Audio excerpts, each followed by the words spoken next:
The last thing Sarah saw of her old life was smoke. Smoke from a train chugging west, carrying a man named Edward and all his pretty promises with it. The cold October wind didn't seem to care. It just cut right through her thin shawl, a final insult from a world that had suddenly turned its back on her.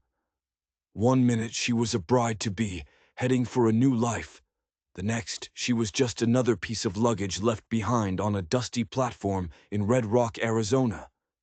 The year was 1875, and Red Rock wasn't a town that rolled out the welcome mat.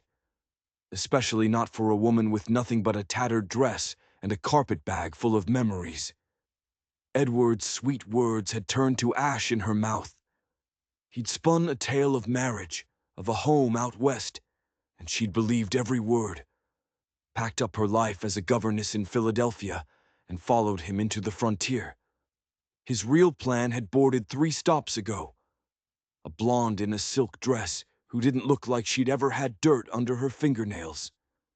And just like that, Sarah Grayson was erased. "Platform's closin', miss," a voice called out. The station master was an older fellow, his eyes kind but filled with a pity that made Sarah's skin crawl. "Can't stay here." "I have nowhere to go," she whispered, the words catching in her throat. He frowned, scratching a beard that had seen better days. "Widow Jenkins runs a boarding house down the main street. Clean place." Sarah looked down at her worn-out boots. The few dollars she'd had were gone. A pickpocket between St. Louis and here had seen to that. "I can't afford it." The man sighed, looking at the ground. "Reckon the church might put you up then. Pastor Miller's wife is a good woman." With a shaky nod, Sarah grabbed her bag and stepped off the platform into the growing dark. Red Rock was one main street, a handful of wooden buildings, and a saloon that buzzed like the angry heart of the town. The smell of cooking fires made her stomach twist into a painful knot. She hadn't eaten since yesterday. The church was at the edge of town, a lonely white building against a bruised purple sky. But the windows were dark. A little sign hammered to the door said it all. Pastor Miller was away, wouldn't be back for a week. Of course. The last bit of hope sputtered out. She sank onto the cold wooden steps, buried her face in her hands, and finally let the tears come. A deep, ragged sob that seemed to tear its way out of her chest. She was well and truly alone. "Madam, are you all right?" The voice came out of the darkness, deep and steady. It startled her so much she nearly fell off the steps. A tall figure stood silhouetted against the last of the light. He stepped closer, and the dying sun caught the hard lines of his face. A strong jaw, eyes the color of a thunderstorm, and a weathered hat pulled low. He was a cowboy from his dusty boots to the revolver hanging easy on his hip. But his expression wasn't hard. It was gentle. I'm fine," she lied, scrubbing at her tears. He tilted his head. He didn't believe her for a second. "Name's Yates Jackson. I work out at the Silver Spur Ranch." He gestured with his chin toward the dark church. "Pastor's gone to Tucson, if you're looking for him." "So I've discovered," she said, her voice trembling. Yates studied her, his gaze missing nothing. The torn dress, the cheap bag, the despair in her eyes. "You got a place to stay tonight?"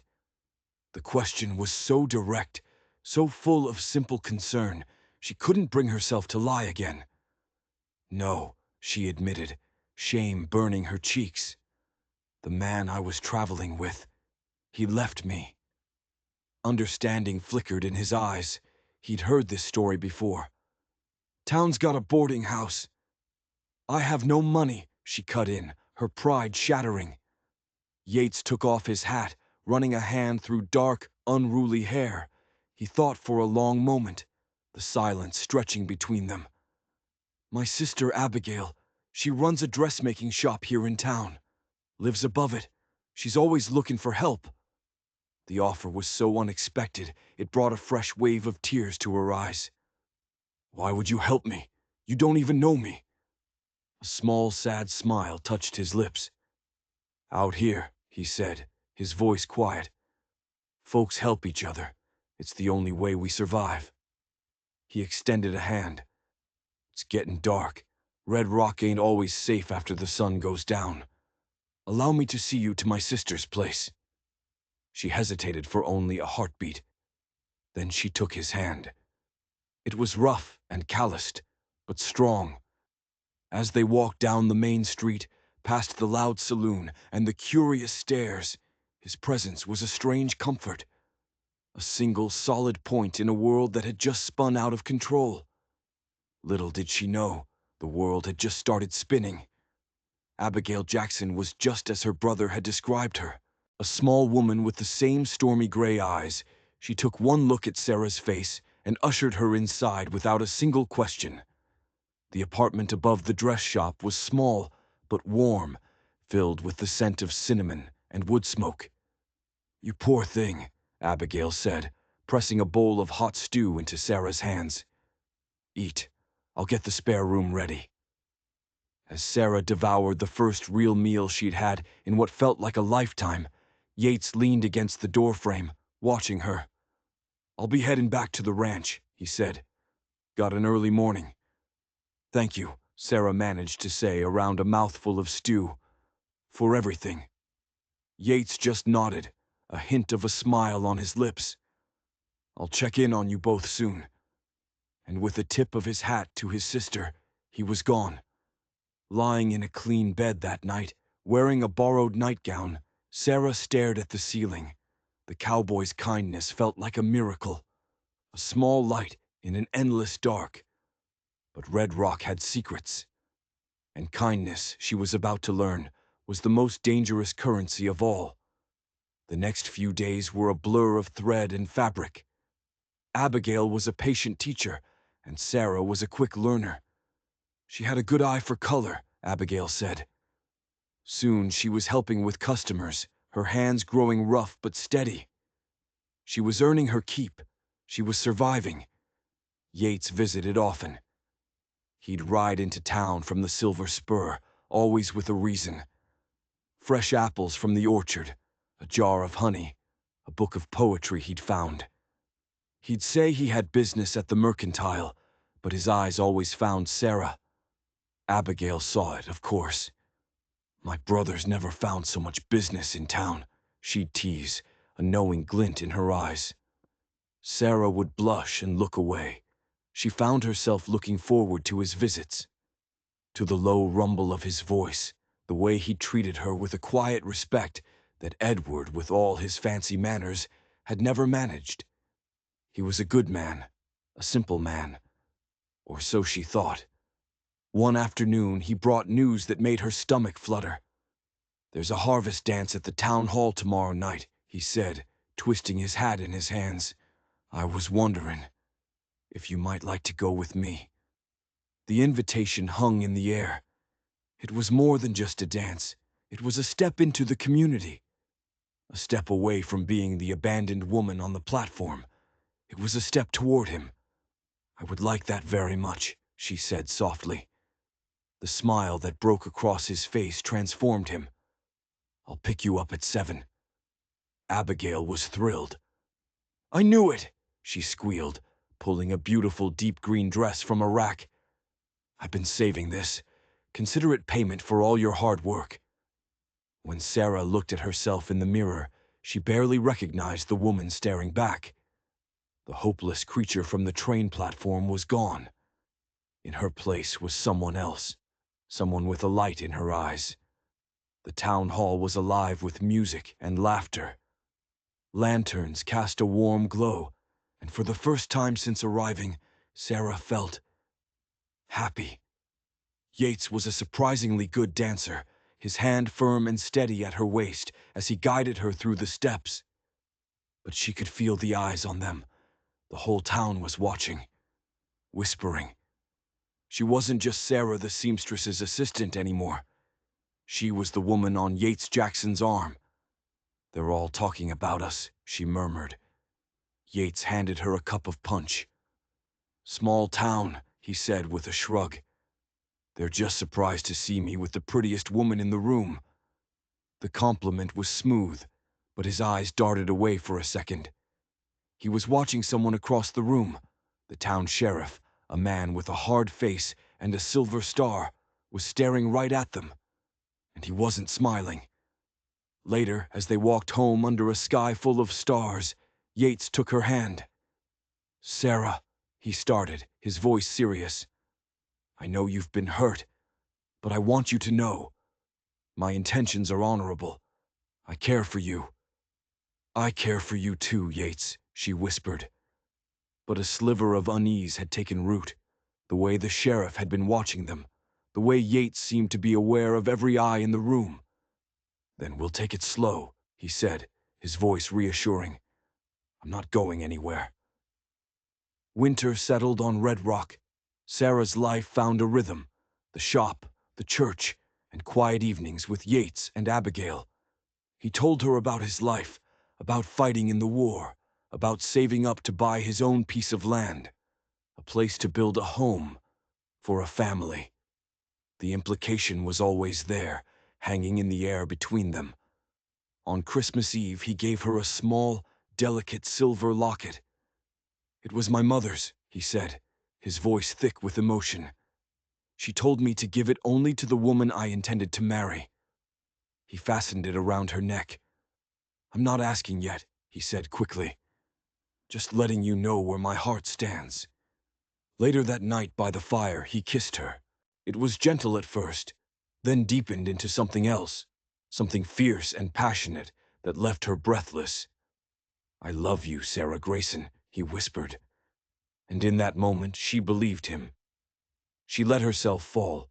The fear that had haunted her for months finally began to fade. This man wasn't Edward. This man was real. His promises were solid. She never once thought to question why a simple cowboy owned a silver locket that looked more expensive than the entire dress shop. February brought the first hints of spring, and with it, a change. Business was booming. Sarah was now a full partner with Abigail. Life was good. It was stable. Then, one afternoon, Yates rode into town. He stood by the door of the shop, twisting his hat, a strange tension in his shoulders. "Is something wrong?" Sarah asked.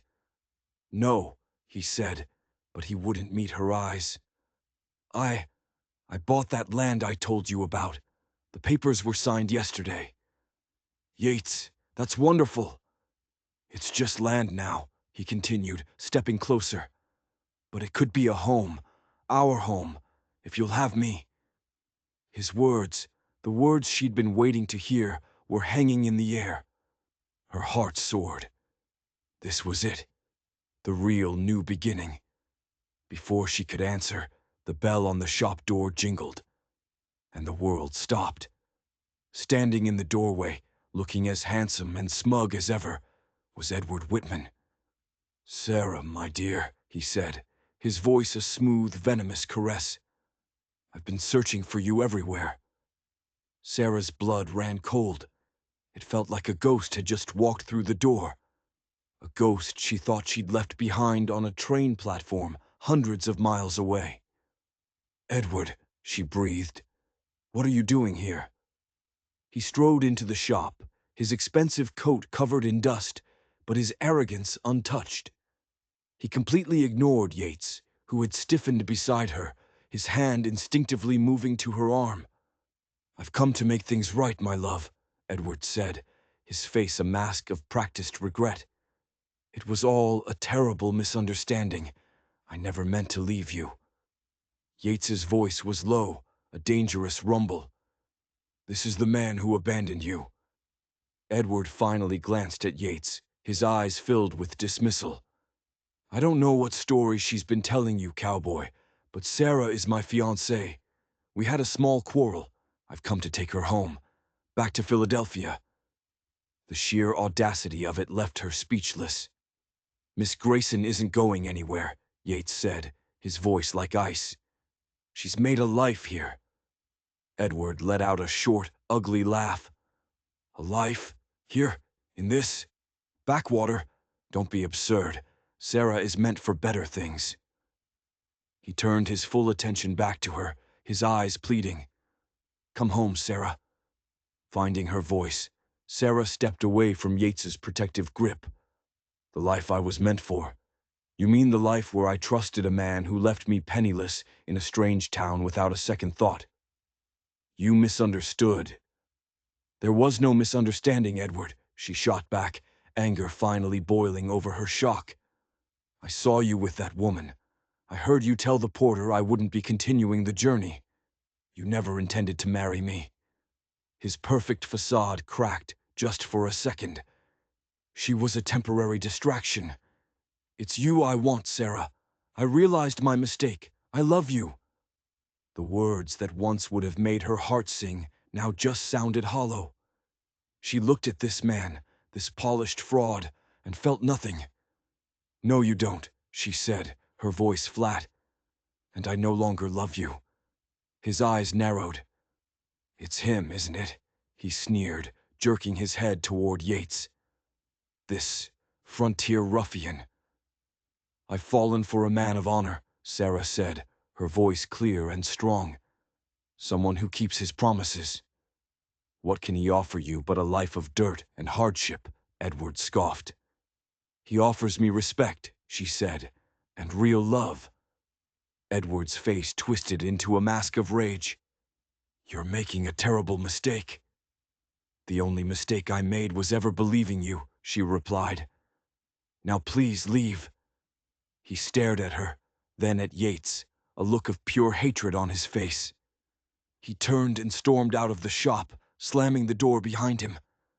The silence he left behind was deafening. Sarah found herself trembling, the confrontation draining every last bit of her strength. Yates's arms came around her, holding her tight. Are you all right? She nodded against his chest. Better than all right, she whispered, looking up at him. Seeing him again, it made me realize everything. His eyes searched her face. And the question I was about to ask, before he interrupted? She knew what she wanted with a clarity that was sharp and fierce. Ask me again, she said. He dropped to one knee right there on the floor of the dress shop, taking her hands in his. Sarah Grayson, I love you with all my heart. Will you marry me? Tears of joy streamed down her face. Yes, she cried. Yes, Yates Jackson. Yes.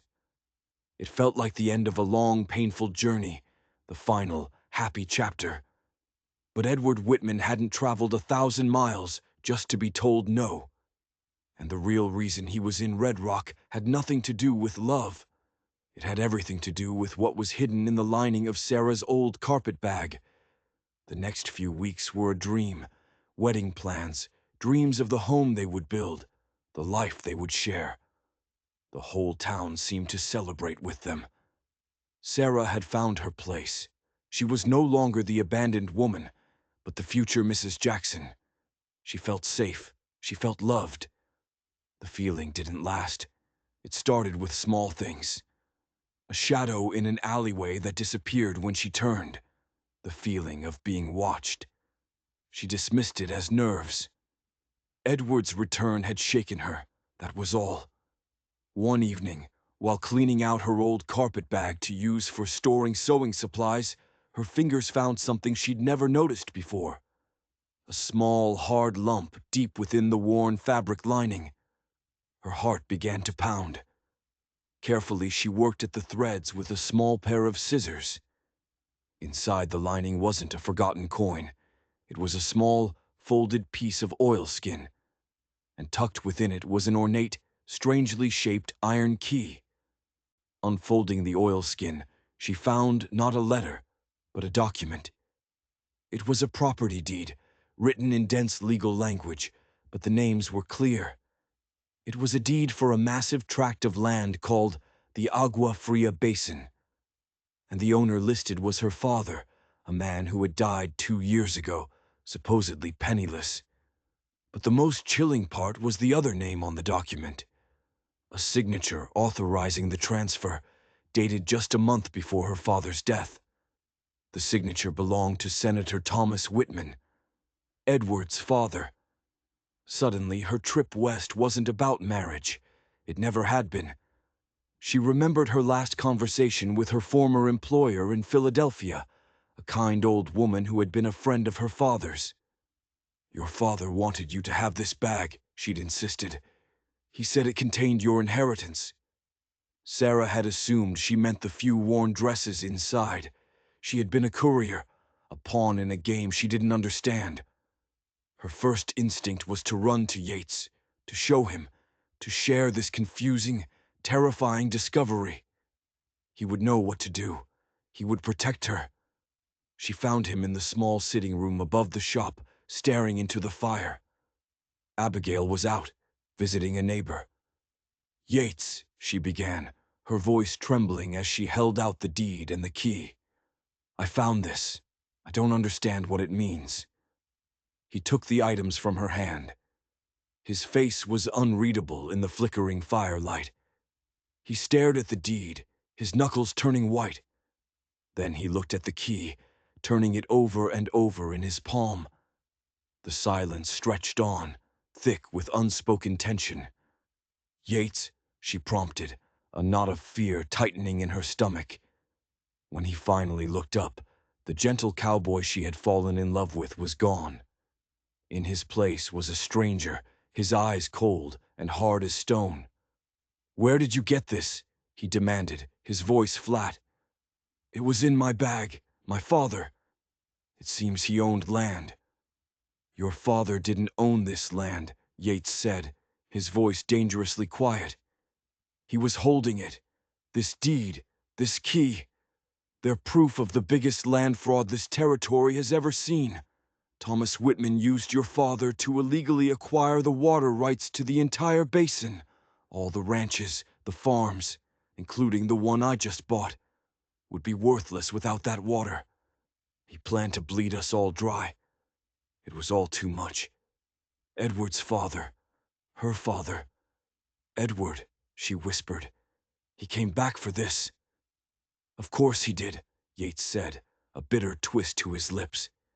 He finally looked at her, and there was no love in his eyes, only a chilling calculation. "This changes things." "What do you mean?" He stood up, towering over her. "The dance, the courting, all of it. Sarah, I need you to be honest with me. Did you know you had this?" The question hit her like a physical blow. He wasn't her protector. He wasn't her fiancé. He was her interrogator. "No, of course not," I thought. "You thought what?" he pressed. "That I just happened to find you on the church steps that night. That a simple cowboy could afford a silver locket like the one around your neck." He saw the dawning horror on her face. "Red Rock isn't a town, Sarah. It's a cage. We knew you were coming. We knew what you were carrying. Edward was supposed to hand you and the key over to us, but he got greedy and ran, so we had to find you ourselves." The room started to spin. The kind station master, the friendly townsfolk, all of them. They were all in on it. "And you?" she whispered, her heart breaking. "You were the bait." He didn't deny it. "My job was to get close to you, to find the deed. I was supposed to get it and send you on your way." "But you proposed to me," she cried, the words tearing from her throat. "That wasn't part of the plan," he said, and for the first time, a flicker of something. Regret crossed his face. "I—" The door opened, and Abigail stepped inside. She took in the scene, Sarah's tear-streaked face, the deed in her brother's hand. Her kind, motherly expression vanished, replaced by the same cold hardness Sarah now saw in Yates. "Did you get it?" Abigail asked him, her voice sharp. "Did she finally give it up?" The betrayal was absolute.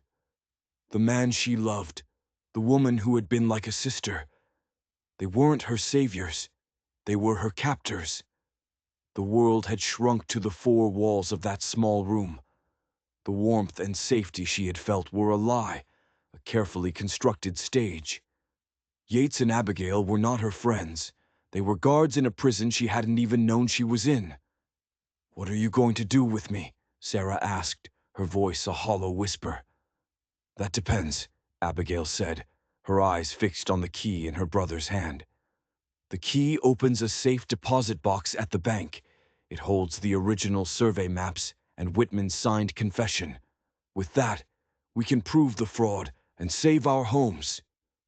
We give the evidence to the territorial marshal, and this is all over," Yates added, though he wouldn't look at Sarah. "And you'll be free to go." Free to go? Back to what? The life she had built here was a phantom. The love she had found was a tool used to manipulate her. There was nothing left. Suddenly, a loud crash came from the shop downstairs. Shouts echoed up the stairwell. Yates drew his revolver in a single fluid motion.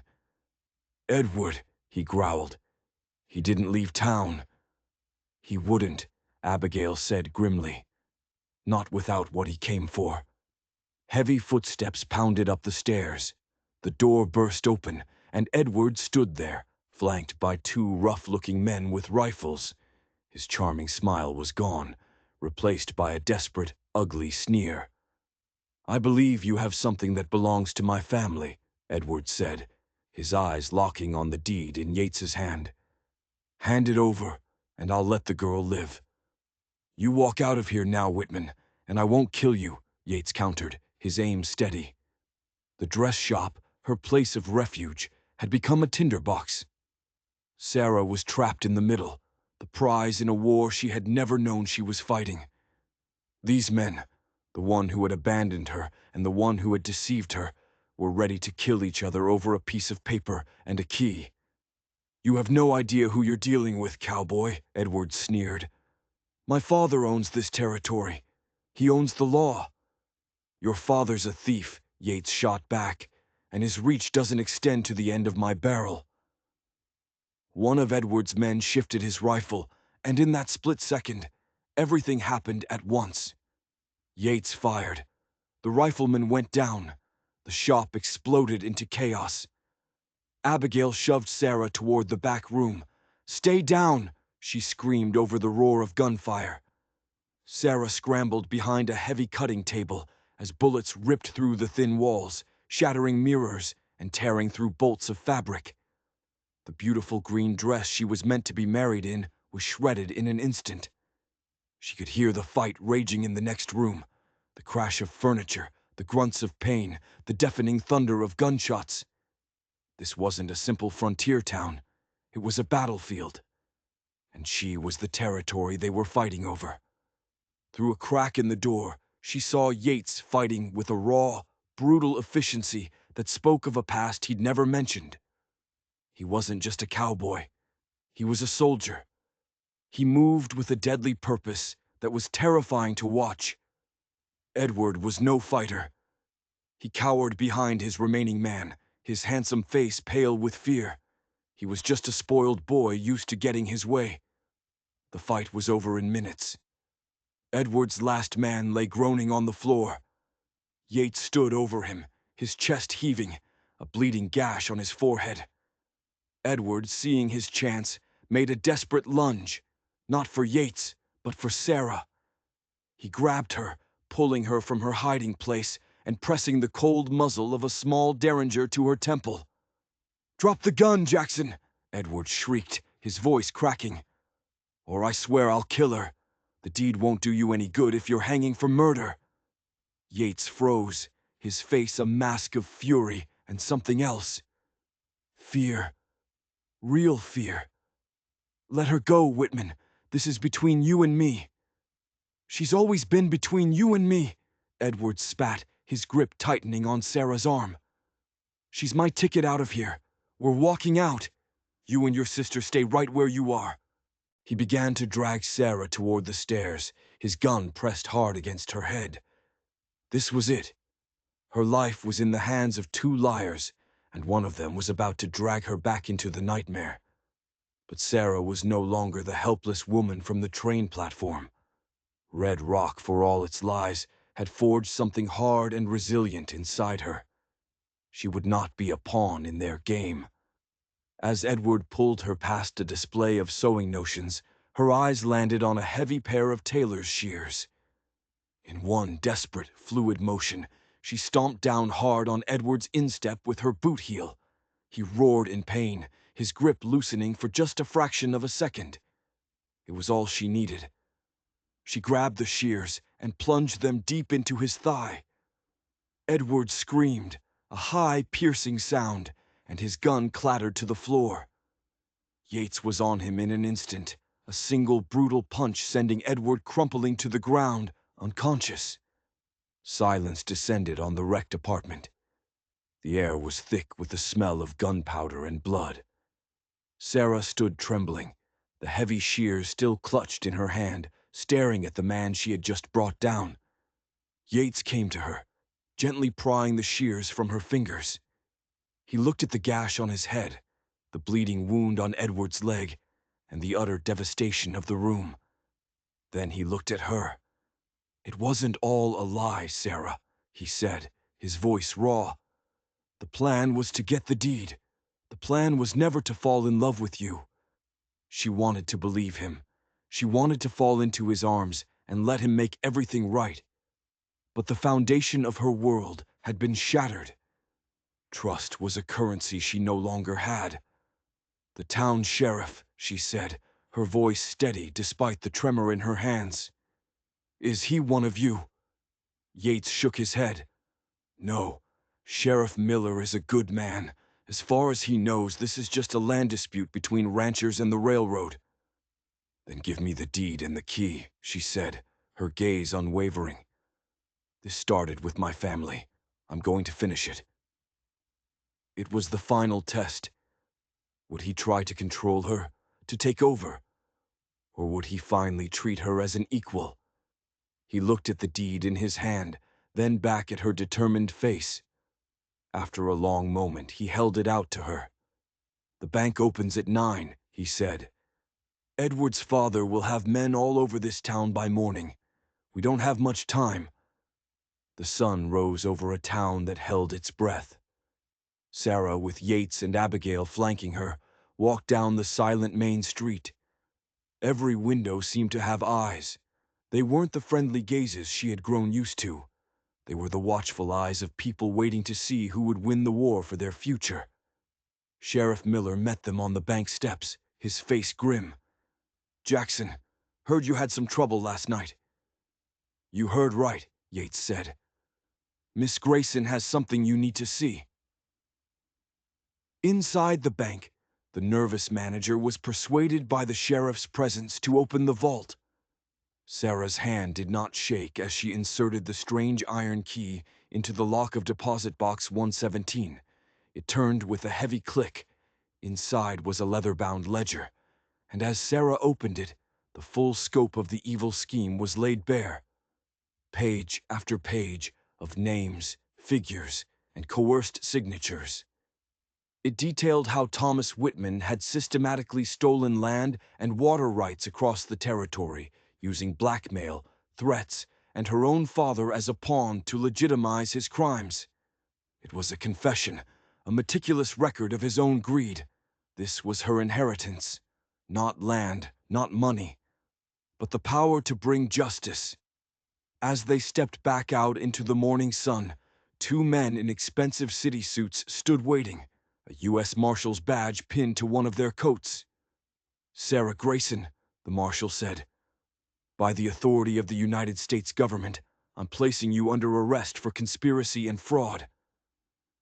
It was a trap. Whitman's reach was longer than they ever imagined. He wasn't just trying to recover the evidence, he was trying to bury it, along with the last person who could testify against him. Before Sarah could react, Yates stepped in front of her. "She's not going anywhere with you," he said, his hand hovering over his gun. "Don't be a fool, Jackson," the fake marshal sneered. "You're outnumbered." From the doorways of the saloon and the mercantile, more of Whitman's men appeared, rifles in their hands. The town square had become a killing ground. The honest sheriff was suddenly just one man against an army. But he wasn't alone. A window opened above the mercantile, then another above the saloon. The faces of the ranchers and townsfolk appeared, the same people who had watched her, the people who were part of the deception. But now, they held rifles of their own. They had lied to her. They had used her. But they were not going to let Whitman's men take their homes. "This is our town," a voice called out, "and that's our water. You'll take it from our dead hands." The final battle for Red Rock began right there in the dusty street. Sarah, clutching the ledger to her chest, took cover behind a water trough as bullets flew. This was no longer about her, or Yates, or Edward. It was about a whole community fighting for its life. Yates fought like a man possessed, a fierce protector at her side. He wasn't the gentle cowboy or the cold deceiver. He was the man he was always meant to be, fighting for his home, for his future, for her. In the end, it was Sarah who saw the opening.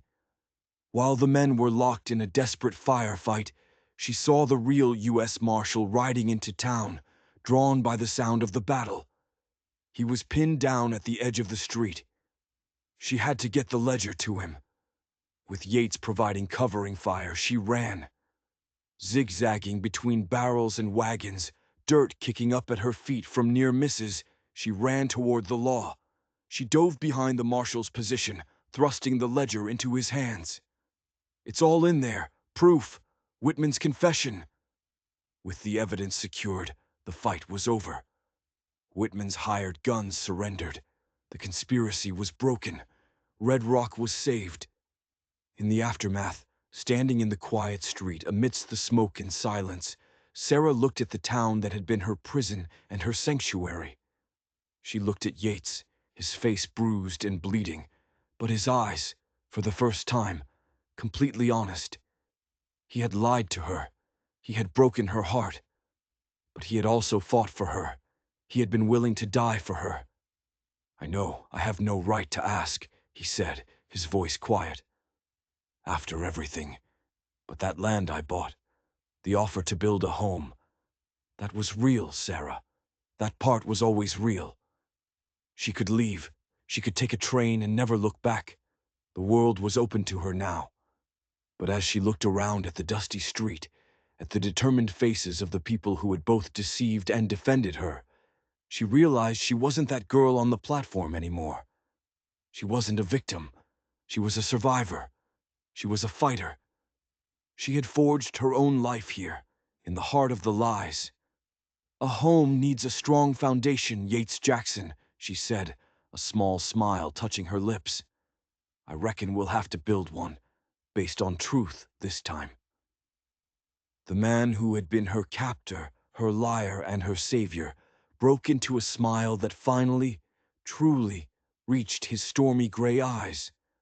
The woman who was left behind at a train station had found more than just a place to live. She had found her own strength. And the cowboy who was sent to deceive her had found the one thing he wasn't looking for, a reason to be a better man. Together, they hadn't just saved a town, they had saved each other. If you enjoyed this story of betrayal and redemption, don't forget to hit that subscribe button and ring the bell for more tales from the dusty trails of the Wild West.